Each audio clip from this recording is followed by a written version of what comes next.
kila driver tumemwambia apumzike ya kutosha, kwa sababu hii ni ile wakati sasa tutakuwa na watu wengi kwa barabarani. Kuna wazazi ambao watakuwa wanachukua watoto wao shuleni kutumia private means, na kuna wale ambao watatumia public means kama guardian.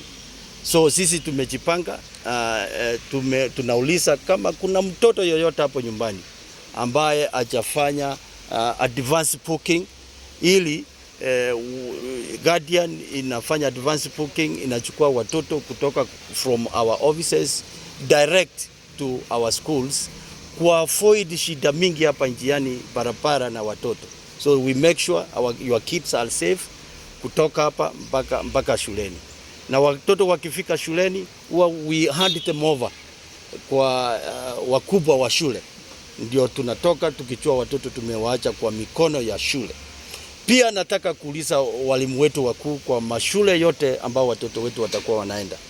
Vile mnajua economy yetu haifanyi vizuri, tunawauliza kama mtoto akikuja na achalipa karo yote, tafadhali sikiza, pigia mzazi simu, mkuje na venye orodha ambao mzazi atakuwa nalipa, badala ya kumfukuza njiani.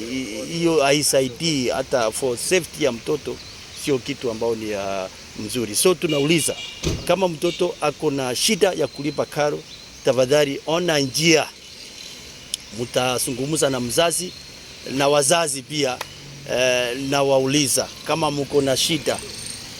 Kuna pesa ambayo imetengwa ya emergency katika CDF office, kwa kila office inakuwa 100 million kwa mwaka. Tafadhali endea hiyo pesa ili watoto wenu waende shule. Mtoto asipaki nyumbani kwa sababu hakuna karo ya kufundisha watoto.